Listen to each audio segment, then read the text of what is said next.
The 2022 Supermoto of Nations sees the sports elite travel to Matei. The Belgian location is one of the all-time landmarks of Supermoto, and it's the purpose-built dual Tachny circuit that plays host to the event this year. The off-road sections at this circuit are scattered across the 1.4 kilometers, meaning dirty tyres are almost a constant challenge. Matei sits in the Wallonia region of Belgium.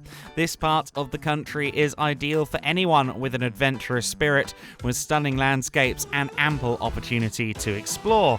That also applies to the urban areas as well as the countryside. There are certainly plenty of reasons to visit Wallonia, but of course, if you're Supermoto inclined, the top of that list has to be Matei.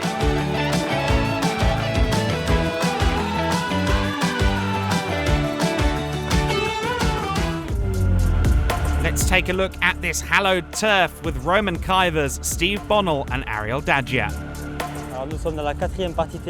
Here we are in the fourth off-road of the Matei circuit. This jump is very technical because it's very high. As you can see, there are a lot of abrasions and holes, so it's very complicated to make long jumps. Apart from these conditions, this is the part that I love because it's more technical. In this place where there are these signs, the bikes jump a lot higher. This makes the jump longer, and in the same time we have to pay attention to the stones that can take you offline or damage the tyres. We are on the second part of the circuit. We arrive from a long straight, it widens well, and then here we get close to the inside curb. And then once we reach the second part of the curve, we always go out hugging the inside and then widen out.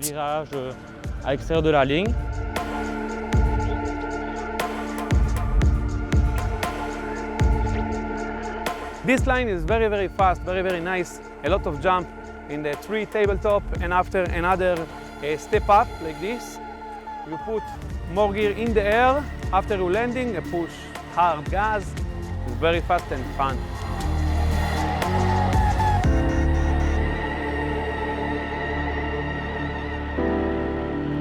So then let's take a look at this circuit with all three riders off the line and towards the first corner, which is a left-hand bend. You see there the barriers protruding onto the circuit surface, making the first corner a little tighter. It tightens and tightens some more through the first sequence of bends. You can see just how wide this circuit is compared to some of the venues that Supermoto regularly visits. This circuit is designed to host both car and motorcycle races, therefore the surface is quite wide. You see this sequence of S-bends.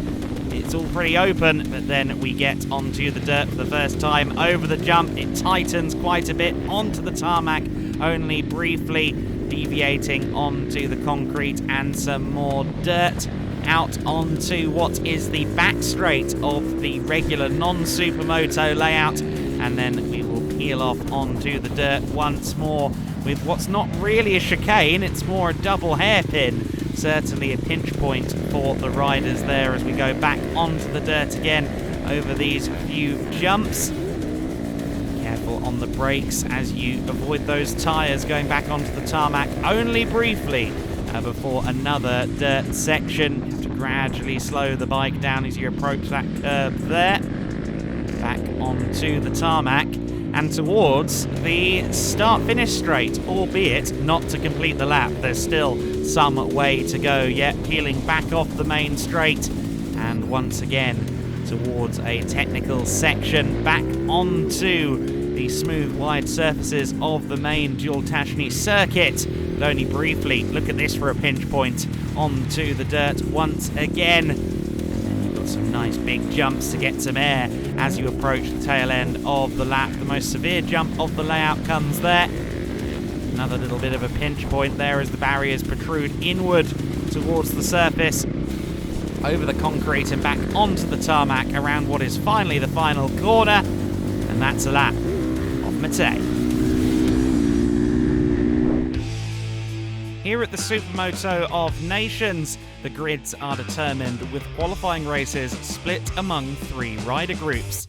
It was, of course, Group 1 out first, and a familiar face was right there at the sharp end, a familiar face that would eventually prevail. Thomas Charret claimed the first win aboard his TM ahead of Belgium's Roman Kuivers and Switzerland's Raoul Schuk, although early on you see there some of the French juniors and others getting involved in what was a spectacular battle for second place. But Charret, starting off well for France, will of course look to continue their dominance in this competition. Perfect race for me. I take the whole shot. I lead all the race, so very happy. Now I hope Nicolas and Sylvain do the same job. We want to win the qualified day.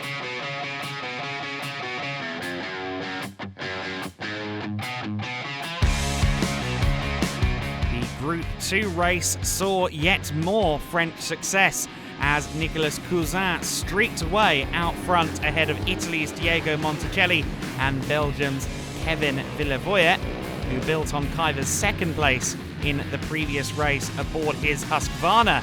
The local riders looking good here on their home turf. You see there Cousin just about holding off Monticelli, two very experienced and fast riders, but it would be the number 2 that prevailed. Good battle con Diego Monticelli. So happy for the team French, for the team Les Deux Roues. See you tomorrow for the fight. Group 3 was the only qualifying race that saw a slight chink in the armour of the French team. Germany's Group 3 rider was none other than reigning S1 World Champion, Marc Schmidt. He bested Italy's Elia Sammartin to take the win in this race. Sylvain Bidard rounded out the podium for France, but that was enough to secure pole position for his country going into the main races. A qualifying race was really good for me. It's amazing to ride here, super fan, thanks to my team, and Team Germany is ready for tomorrow. Go Team Germany, ready for tomorrow. 3 races of action to determine the top nation of Supermoto. Lots of pre-race festivities as ever. The teams getting up onto pickup trucks and taking a tour around the circuit. The big trophy presented to the competitors as well. You see there plenty of happy faces, plenty of returning nations as well for this year's Supermoto of Nations event. But the big business was coming very quickly. So then the first race, Nicolas Cousin on pole for France, Gio Filippetti of Italy there on the first row with him. You see there quite a few riders on the grid, of course. Effectively, you get the same nations grid order twice in each race. And we've got groups 1 and 2 going head-to-head here. Off the line they go then. Who's going to get the whole shot into the first corner? Looks like it's going to be that number 4, Gio Filippetti. Getting a little bit fidgety in the seat there. There's Yuri Catherine there in second place. Has he managed to get up the inside of Filippetti already? Yes, it looks like he has. The rider from the French junior team. However, by the end of the first lap of the race, look who's up to the first position. It is none other than Thomas Charret, who started in Group 1 and therefore started in the mid-pack around 15th position. And there he is already into the lead. The 44 already making up places as well. That's Julien Avila. So the 44 up there into second place, but Thomas Charret already fairly comfortably out front. And he'll be looking to try and get as good of a score as possible for France in the early going. If both riders are on the overall race podium at the end of this first race, it already puts France in a really, really good position for the rest of this weekend. They have won this event 10 times for France. There you get a look at this battle for second place, and we saw there the 44 bike of Julien Avila holding off the advances of those behind. The Spanish rider looking to get some good points on the board for his team. The French juniors, Yuri Catherine French juniors almost as dominant within the junior category as France within the main Supermoto of Nations itself. Romain Kuivers looking to try and make a mark here. He's got past Avila, as has Yuri Catherine ahead of him. Of course, that puts him up into the top 3 here on the home turf of Mété. The Belgians looking for a great result here if they possibly can. It's a good, strong team that they fielded. Kuivers, no doubt, the headline grabber, though. Look at this fight for second place. You've got our race leader, Tom Charret, a million miles clear of everybody. He's basically on a track day at the moment. And then everyone else seems to have amalgamated in the battle for second place. It's a comfortable race lead at the moment for Charret. Under the Michelin-branded gantry he goes. And there you see the 25 bike. That is Kuivers still chasing Yuri Catherine, who is showing the Belgian the way on Kuivers' home turf, but you just get the feeling that Kuivers is going to take a look before the end of this race. Penultimate lap for Charret. He continues to press on, no one else within eye shot of him. There's Kuivers. Doesn't quite get to the inside. He's got the number 2 bike behind him in 4th place. That's critical because that's this man, Tom Charret's teammate, Nicolas Cousin. So a good result for France. And a wheelie for that man, Charret. Some very strong points on the board for France.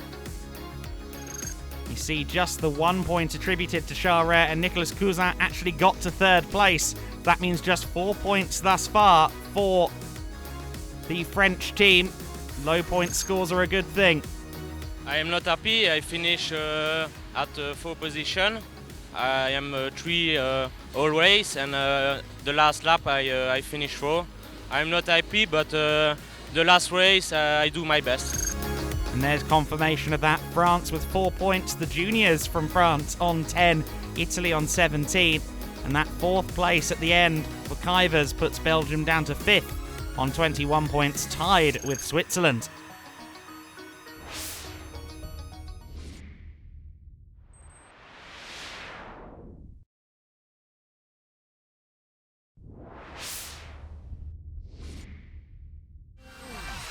So then, on to the final 2 races of the weekend. France already in a strong position to retain the mighty Supermoto of Nations trophy that they have retained for so long. But the Supermoto faithful here at Mété have seen plenty of action over the years. They know that there's still a long way to go.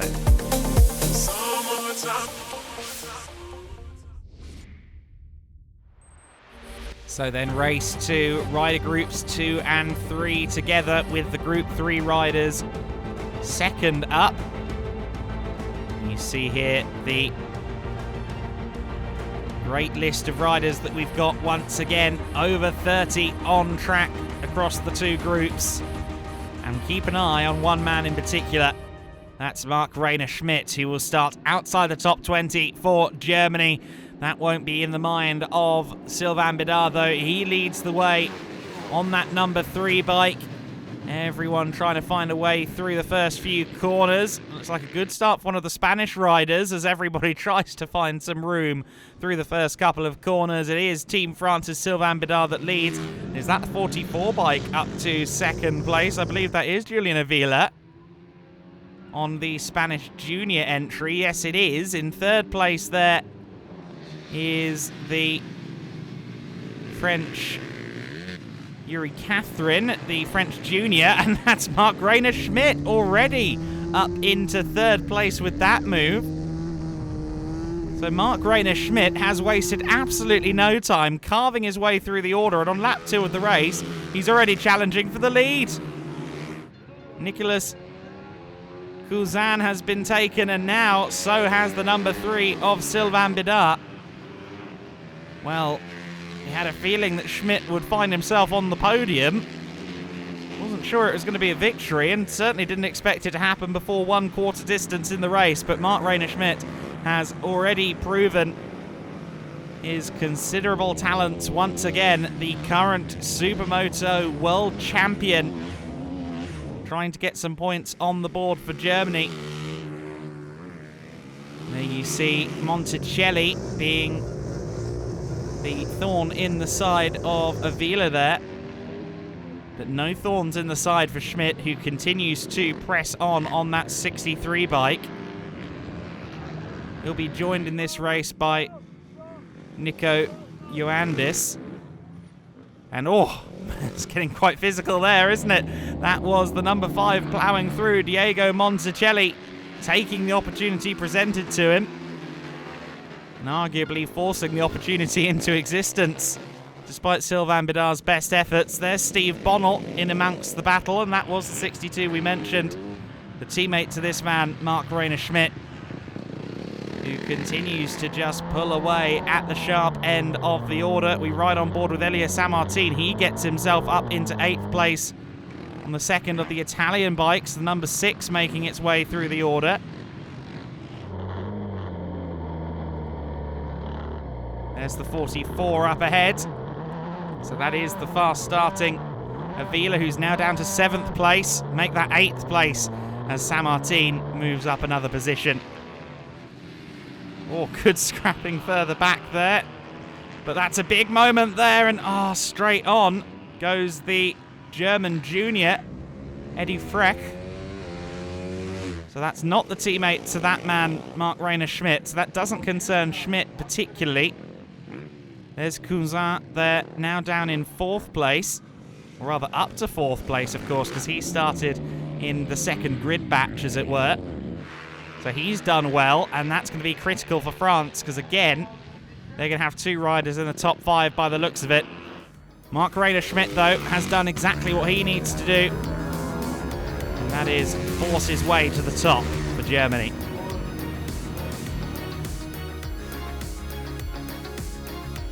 So as the world champion celebrates, we take a look at the results for that one. Monticelli taking 2nd, Bidard holds on to 3rd place, Nicolas Cousin there in 4th.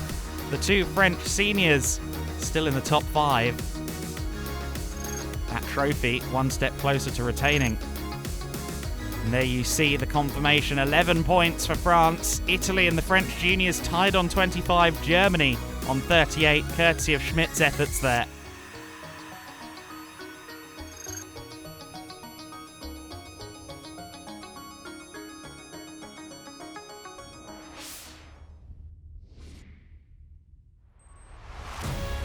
So the 3rd and final race, and it's Tom Charret on the pole position alongside Gio Filippetti. A lot of these riders we've already seen, of course. It is the final showdown and the last opportunity for anyone to try and dethrone France. It's going to take potentially some misfortune for the French riders. And a rare mistake perhaps from Tom Charret, if anyone is to challenge the stronghold of the 10-time Supermoto of Nations winners off the line. And it should be Charret into the lead, although Monticelli gets a good start as well. Looks as though the number 1 bike will hold on though.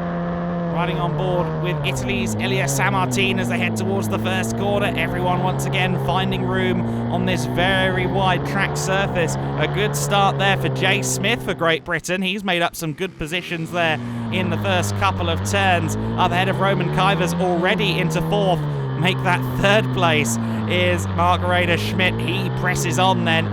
Already up into 3rd. We're still on the first lap of racing. And he's practically carved his way through the order already. The more things change, the more they stay the same, eh? There is Gio Filippetti in 2nd place, just behind this man, Tom Charret, who leads the way. Charret currently in the position he needs to be in. And look at that. Schmidt just trying to find the room. And he does so, gets himself up into 2nd place. Roman Kuivers there in 5th. He would love to be a part of a podium-winning team for his nation on the home turf here in Belgium. But I think it's a long shot from his position along with his teammates. We'll have to see though. And And is that Tom Charret slowing down? Yes, Tom Charret seemingly just allowed Mark Rayner-Schmidt through. Very interesting. He doesn't have a problem. We see him continue on at speed, but Mark Rayner-Schmidt passed Tom Charret, and Charret wasn't trying particularly hard to resist, was he? There's Axel-Marie Louchet of the French juniors. A good scrap for 10th place going on there. Headed, I believe, by Jay Smith. Schmidt and Charret then running in tandem. Add Lucas Holbacher, and you've got the Supermoto World Championship front-end scene once again. There's the 46 going through there. In fact, that's the 45, my apologies. So that's Alejandro Rodriguez making up some positions for the Spanish junior team. There's Elia San Martin in P6. So San Martin is, among other things, closing in on Gio Filippetti, but he's just been taken by Sylvain Bidart. So Bidart moves himself up into 6th place, which again signals very good point scores for France. Bidart once again doing the job that he needs to do, and Charret looked like he was hustling the back of Mark Rayner-Schmidt, which raises more questions as to quite why he made it so easy for the German. Perhaps this is a scouting mission. Charret knows he's going to score decent points as long as he doesn't make a mistake. He knows that Bidart is going to be doing everything he can. Maybe Charret is just taking the opportunity to see what his main World Championship rival can do. Elias San Martin, though, up the inside there of the 25, Roman Kuivers. So Kuivers still in a strong position for Belgium. Just a couple of laps left to go, and as it stands, it's another comfortable win for France in the Supermoto of Nations. One last lap to do.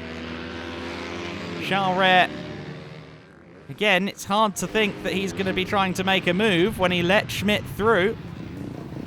Not sure quite of the psychology, but 2nd place is more than enough for the French outfit to take the championship. The Supermoto of Nations is once again belonging to the red, white and blue tricolor nation. Mark Rayner-Schmidt taking the win in the 3rd and final race. Steve Bonnell there in 3rd for the French juniors. Sylvain Bidart working his way up into 4th, and Roman Kuivers continues a solid run of form that weekend with a last top 5 finish. Let's see what it does to the standings then. France take it once again by a mighty 13-point gap over their own junior team. Italy round out the podium ahead of Germany, Belgium, and the Spanish juniors. And so there we go. Filippetti, Monticelli, and San Martin, the Italian team, head toward the podium. I sense slight dejection that they couldn't challenge either of the French outfits this time. Axel-Marie Louchet, Yuri Catherine, Steve Bonnell on the 2nd spot on the podium. And here is the jubilant Team France, led by arguably the greatest of all time, Tom Charret.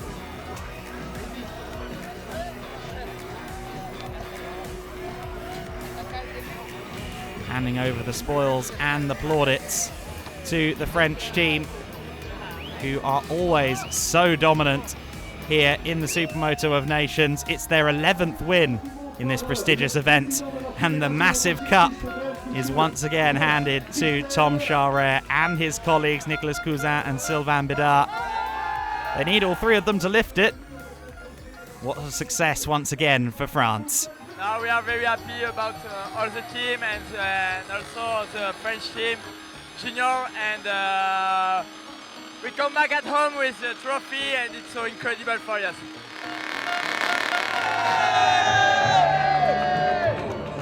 So the tail end of September, the 25th of September, will play host to the Grand Prix of Lombardia at the Castelletto di Branduzzo, the next round of the World Championship. But here in Mété, the Supermoto of Nations has been another showcase of what Team France can do. Now the 11-time winners of this event, the combined efforts of Sylvain Bidart, Nicolas Cousin, and of course the 8-time world champion Thomas Charret, have netted another trophy for the French nation. Supermoto's strongest country. And of course, with such a successful rider in Charret guiding the way, Team France, once again, your Supermoto of Nations champions in 2022.